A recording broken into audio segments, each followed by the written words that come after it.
과열 부분을 조금 더 그러니까 체크해 볼 수 있는 어느 인디케이터로 쓸 수 있지 않을까 이런 생각이 좀 들었습니다. 그래서 한 주를 그냥 리뷰를 해보면 엔비디아 AI가 나스닥의 구원투수를 얼마나 오래 할 수 있을까 이게 이제 의문이 들었고요. 그 다음에 두 번째는 장단기 금리차 역전폭 확대가 다시 시작됐는데 이걸 이제 어떻게 볼 것인가 두 가지에 대해서 한번 리뷰를 하면서 생각을 해보도록 하겠습니다. 한 주 동안에 8월 21일부터 25일까지 움직인 그림이에요. 그래서 보시면은 올라간 거 내려간 게 다 있죠. 그래서 러셀이랑 다우존스는 플랫이나 마찬가지죠. 0.45% 하락, 그 다음에 0.31% 하락이면, 그죠? 그 다음에 실제로 나스닥 1.67% 상승, 그 다음에 S&P 0.82% 상승. 그래서 보시면은 어떻게 보면은 나스닥이니까 결국 엔비디아 상승하면서 올라갔겠구나 라고 추정을 해보실 수 있겠죠. 그래서 이제 수요일날 엔비디아 2분기 실적 발표되면서 뭐 데이터 실적 호조, 매출 호조 뭐 이런 거 나오면서 장 끝나고 나왔죠. 그래서 이제 그 다음에 시간외에서 뭐 8% 올라가고 뭐 이렇게 막 올라갔다가 그 다음날 이제 목요일날 되면서는 완전히 이제 쫙 밀려버렸죠. 예. 그래서 지금 이거에 대해서는 목요일날 밀린 거에 대해서는 저는 이제 이익 실현이라고 썼는데 제이님께서 말씀을 하신 것처럼 홀릭스방에서 옵션 감마 쪽에 있어서 실제 감매라는 표현보다는 뭐 감마 스퀴즈라는 얘기도 뭐 있었고 뭐 어쩌고 저쩌고도 있었는데 기본적으로 옵션에 대해서 인더머니 돼가지고 그 인더머니 행사하면서 뭐 행사란 얘기가 결국 이익 실현이라고 보시면 될 것 같아요. 옵션이 이제 상승해서 이익 됐으니까 그거를 행사하니까 결국은 팔아야 될 거 아니에요. 포지션을 정리하면 콜옵션 같은 것들 그러면서 팔면서 빠졌다 뭐 이런 얘기인데 저는 생각하기에는 애플까지 포함해서 뭐 다 빠졌더라고요. 빅테크들이 꽤 많이. 그래서 약간은 이제 테크 ETF나 아니면 테크 펀드들에서 포지션이 좀 빠져나가지 않았을까? 그래서 나스닥이 이제 여기서부터 쭉 내려간 사이즈는 좀 크잖아요. 올린 것만큼 내려간 거니까. 그래서 그렇지 않았을까라고 저는 이제 추정을 해봅니다. 그리고 이제 금요일 날은 잭슨홀 딱 그 타이밍이 여기거든요. 그래서 그 타이밍에서 실제로 보시면은 딱 움직였어요. 실제로도 움직였다가 그 다음에 파월 코멘트 끝나고 나서 그 파월은 솔직히 코멘트 할 때는 여기서 왔다 갔다 하면서 실질적으로 그냥 내렸다. 그러니까 여기서 보시면 파월 시작하기 전에 살짝 올라요. 금리도 이렇게 오르다가 다시 파월 얘기 막 하다 보니까 다시 내려갔다가 그 다음에 다시 또 올라가요. 이제 여기 딱 V자 부분 정도가 파월이 얘기하고 끝내는 시간이어서 거의 큰 차이가 없어요. 외환도 마찬가지로 조금 내려갔다가 올라오면서 이제 끝났고 그 다음에 실제로 주가도 좀 오른 상태여서 파월 코멘트 시작했는데 내려가면서 끝나서 그냥 뭐 큰 차이 없었는데 그 이후에 주가 같은 경우에 쭉 빠졌어요. 그래서 주가가 쭉 빠지면서 끝났고, 그 다음에 장 막판에 가서 다시 리바운드 하면서 이제 끝났죠. 그래서 여기 중간에 빠지는 것들에 대한 것들, 그 다음에 여기서 금리가 쭉 완전히 올라가는 부분들은 파월이 코멘트도 물론 있었고, 그거 플러스 그 메스터 총재의 매파적 발언. 근데 뭐 2번 인상한다 그러고, 뭐 내년에도 금리 인하 없다 그러고 이런 코멘트는 조금 진짜 매파적인 것 같았어요. 그래서 그런 것들이 반영이 됐는데 그 다음에 나오는 이제 굴습이나 이런 사람들도 나와서 이제 이쪽 부분이죠. 끝부분. 이제 장 끝날 무렵들에서 나온 거니까. 그래서 굴습이 이런 얘기들 나오면서 실제로 주가 반등하고 또 그 주말을 맞추면서 실제로 약간 포지션 커버링 또는 이제 순매수 많이 빠졌다 뭐 그래서 산다 뭐 이런 게 나왔을 수도 있고 그래서 빅테크들이 반전을 좀 했다 그러면서 반등을 해서 돌아갔어요. 근데 지금 이 일주일을 보면서 생각을 해보면 AI에 집중되고 있구나라는 생각이 들어요. 엔비디아가 마이너스로 이제 금요일 날짜만으로 보면 마이너스긴 마이너스지만 실제로 리바운드하는 모양을 보여줬었고 그 다음에 그 리바운드 하면서 전체적인 주식시장이 좋아졌어요. 그래서 결국은 AI가 타기업의 어떤 생산성 향상을 기여할 수 있는지. 왜냐면 생산성 향상이란 얘기는 결국은 이제 비용 절감이잖아요. 비용 절감을 하게 되니까 비용 절감에서 주식들이 회사들이 수익이 더 잘 날 거라고 생각이 드는 거고 그러면은 그런 것들이 실질적으로 주가에 반영이 되면서 주가가 상승했다 뭐 이렇게 생각을 해버리면 뭐 괜찮죠. AI 주식들. 근데 저게 결국은 또 실업률하고도 또 연결이 되잖아요. 결국 AI에 대해서 생산성 코스트 절감으로 포커스가 된다고 치면 기업의 생산성에 있어서 뭔가 진짜 새로운 생산성을 나타내는 게 아니라 기본적으로 이거 결국 이제 챗GPT 같은 거 쓰는 게 결국은 기존에 했던 일을 간편화하는 거잖아요. 사람이 하는 걸 도와줘서. 그러면은 결국은 사람이 계속 빠져서 진짜로 일자리가 좀 없어지겠는데 라는 게 이제 실제로 직면에서 나오는 거죠. 그래서 지금 제 친구가 이제 그런 이제 인공지능 챗GPT 관련해서 뭐 대기업들 강의를 하고 다니는데 얘기를 들어보면 이제는 확실하게 챗GPT를 뭐 어떻게 쓰는 거야 뭐 이런 거 물어보는 게 아니라 굉장히 테크니컬하게 기존에 있는 업무를 어떻게 대체할 수 있을까라는 부분에 대해서 아이디어를 구한다 그러더라고요. 그래서 그 얘기는 결국은 이제 실업 부분에 있어서 이슈가 생길 수도 있겠구나라는 생각이 들어요. 예, 그렇지만 기업들은 그러니까 인공지능 관련돼서 그 LLM을 갖다가 쓸 수밖에 없는 게 남들은 실제로 인공지능 써가지고 비용을 절감했다. 근데 나는 안 절감했다. 그러면은 결국은 경쟁이 안 되잖아요. 경쟁이 안 되면 당연히 밀릴 수밖에 없으니까 이제는 선택이 아니라 필수로 바뀌었다라고 볼 수밖에 없다라고 얘기를 하더라고요. 그래서 맞는 얘기인 것 같고 그 다음에 그렇게 필수로 바뀌었을 때는 결국은 사회 전체로 봤을 때는 실업률 부분에 있어서는 굉장히 나빠질 수 있겠구나라는 생각이 들어요. 그게 이제 근본적으로 보면 단기적으로는 그래서 중국과의 관계 개선 없이 저는 계속 인플레이션 우려 그렇게 쉽지 않다라고 말씀을 계속 드리는데 그 얘기가 뭐냐면 결국은 계속 계속적으로 중국에서 싼 물가를 유지를 시켜주는데 도움을 줬던 그러니까 낮은 가격의 상품들이 있었기 때문에 유지가 됐었던 건데 글로벌라이제이션이고 그랬는데 그게 해소가 되지 않는 이상은 어느 정도는 이제 인플레이션을 들고 갈 수밖에 없다는 거죠. 거기다가 실제로 리쇼링하고 니어쇼링 하면서 계속 공장 짓고 있고 사람 뽑고 있고 한국에서도 사람 막 데려가거든요. 기술직들은. 그런 상황에서 어떻게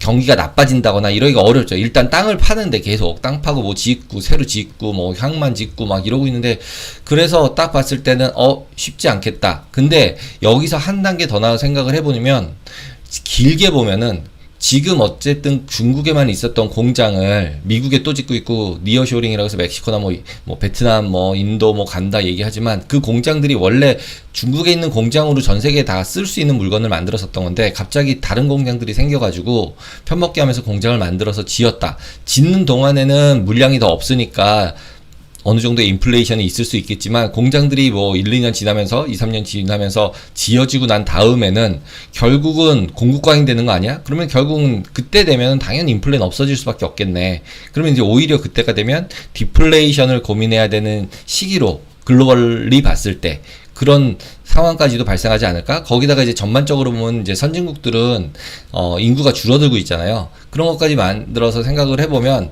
인플레가 계속될 거다.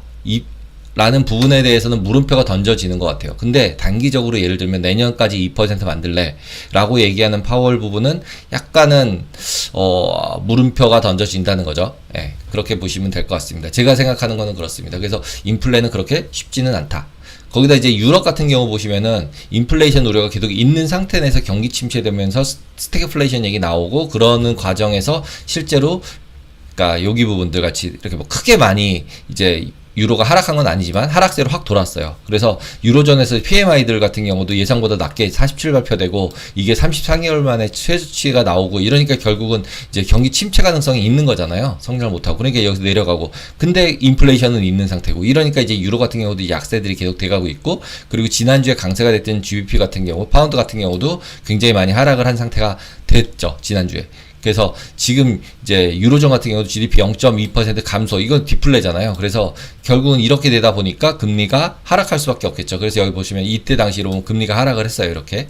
그래서 미국 금리도 따라서 같이 하락을 하는 거죠. 유럽 금리 빠지면서 요 날짜만으로 보면 수요일 날 보면. 그럼 목요일 날 같은 경우는 이제 뭐 프리고진 사망 뉴스 나오고 이랬는데 크게 뭐 영향은 없었던 것 같아요. 그리고 실업수당 청구 건수 같은 경우도 오히려 적게 발표되니까 금리 상승 요인으로 작용하면서 이렇게 상승해서 올라갔죠. 여기서. 그리고 그러다 보니까 달러 강세가 되다 보니까 나머지 통화들 다 쫙 약세잖아요. 그쵸? 그런 형태의 모습들이 나타나서 어느 정도는 뭐 설명하기 편한 그런 이제 환율 부분에 있어서는 하루였고, 그 다음에 결국 파월이 2% 타겟 계속 달성할 때까지 키베딧 하겠다. 이게 이제 결국 키베딧이 그냥 결론으로 내려준 파월이 얘기한 단어인 거라고 생각을 합니다. 그리고 이제 뭐 팀 밀하우스는 carefully 뭐 신중하게 뭐 이런 결정한다 뭐 이 얘기를 계속 했고, 그리고 이제 파월 의장 자체도 인상한다, 인하한다라는 표현이 아니라 어느 쪽인지 모르지만 신중하게 금리 결정을 한다라고 얘기를 했기 때문에 어느 정도 중립적인 발언이었다라고 생각이 들어요. 거기에 이제 메스트 총재가 앞에서 얘기한 것처럼 금리 2번 인상 발언을 하면서 이제 분위기가 바뀌었죠. 예. 그래서 이제 페드와치에서 보면 알겠지만 25bp 11월에 인상하는 걸로 이제 반영되면서 나왔어요. 그래서 월요일날 어떤 지표, 그러니까 실업률 지표들이 이제 이번 주에 발표가 쭉 될 텐데 그 발표들 되면서 그 다음에 PC 발표되면서 실제로 금리 인상 25bp를 할지 말지에 대한 퍼센티지는 다시 왔다 갔다 하지 않을까라고 생각이 듭니다. 그리고 이제 원달러가 특이하게 강세가 됐어요. 원화가 강세가 된 건데, 저는 이제 원달러만 보는 게 아니라 여기 보시면 이제 주황색 같이 생긴 위안화가 있는데, 위안화랑 원달러는 어차피 많이 디커플링이 되긴 했지만 그래도 모니터링을 좀 해봐야 된다. 보통은 이제 우리나라 원달러가 먼저 선행하는 경우들이 많았었기 때문에 한 번 정도 모니터링을 해주면서 이제 주가를 봐야 될 것 같아요. 그래서 보통 이제 지금 보시면은 주가가 상승할 때 이 원화 같은 경우도 더 좋아져요. 그리고 원화가 더 약세가 되면 미국 주식도 약세가 되고, 이런 부분들이 실제로 그 인트라데이, 그러니까 장중으로 봤더니 의외로, 그러니까 지금 제가 봤던 거는 이제 트레이딩 뷰에서 원달러가 나오는 것들, 실시간으로 나오고 있는 CFD 가격이긴 하지만, 그런 아이스 가격들, 그리긴 하지만 그 가격들이 실제로 미국 시장에서 움직이고 있고, NDF 연동되겠죠, 당연히. 그러면은 NDF에서 그러니까 거래가 될 때 주가랑 실제로 굉장히, 그러니까 딱 꺾이는 점들, 그다음 방향성, 이런 것들이 생각보다 인트라데이로는 많이 영향을 미치고 있구나, 이런 거를 이번에 그 잭슨홀 라이브 보면서 느꼈습니다. 그래서 주간으로 보시면 그렇게 큰 변동이 없었어요. 외환 같은 경우는. 예, 그렇게 보시면 될 것 같습니다. 그리고 종목은 엔비디아가 역시 이제 올라갔다 내려갔다 했지만 그래도 8% 가까이 상승을 했고요. 그래서 마이크로소프트, 애플 다 상승을 했어요. 그래서 결국은 테크주들, 그리고 테슬라 11% 전주 이제 하락을 좀 했으니까, 그래서 이제 상승을 했다, 이렇게 보시면 될 것 같아요. 그래서 결국 빅테크 강세 견인을 한 건데, 결국 올락 내려갔다 해서 변동성은 컸지만 엔비디아 상승세로 유지가 됐고, 그것들로 결국은 금리 부분도 다 커버를 쳤다라고 보시는 게 맞는 것 같습니다. 그래서 잭슨홀을 그냥 요약을 해보면, 별이 안 보인다, 하늘을 보는데 별이 안 보이니까 조심해서 운행을 한다, 이런 얘기를 한 건데, 우리나라는 이창용 하는 총재님께서 이제 우리나라 그렇게 얘기하셨죠. 우리나라 이제 안개 낀 거 얘기하셨는데, 여기는 이제 하늘에 구름이 많아가지고 별이 안 보여서 이런 표현이어서 비슷한 얘기인 것 같아요. 그래서 결국 데이터를 보고 신중하게 금리 결정하겠다, 이게 그냥 핵심인 것 같습니다. 그리고 2% 타겟 유지하겠다. 그 다음에 침체 징후 없다. 그리고 경제 성장 잘 되고 있다. 결국 그래서 고용이 중요하다. 그래서 이번 주에 고용 발표되는 거 중요하고, 그래서 자기는 키베딧이다. 그래서 인플레이션과는 계속 싸우겠다, 이렇게 보시면 될 것 같아요. 그래서 엔비디아 서프라이즈 발표됐고요. 달러트리 같은 것들 다 예상보다 다 좋게 나왔어요. 예, 그리고 홈세일즈 같은 경우도 실제로 약간 증가한 상태, 7월달 같은 경우도, 예, 그런 상태, 예상보다는. 그래서 실질적으로는 그렇게 미국 같은 경우는 나빠 보이지 않는다라고 생각이 듭니다. 그 이번 주 같은 경우 이제 고용 지표랑 그 다음에 코어 PC 두 개가 이제 발표가 되는 것 중에 가장 키라고 보셔야 될 것 같고, PC는 그래도 나름 좋게 나오지 않을까라는 생각이 들어요. 좋게라는 뜻이 어느 정도 높게 나온다는 얘기죠. 그래서 지금 여기서 보시면은 이제 0.2 같은 경우 이제 PCE만 MOM으로 보면 0.2 보이는데, 코어 같은 경우 0.2 정도면은 이거 곱하기 하면은 2.4 되는 거잖아요. 예, 그러니까 그렇게 좋은 이제 인플레이션이 있지 않게 보이는 거잖아요. 그래서 좋게 인플레이션이 있지 않게 나올 거라고 예상을 하고 있는 거죠, 지금 어느 정도는.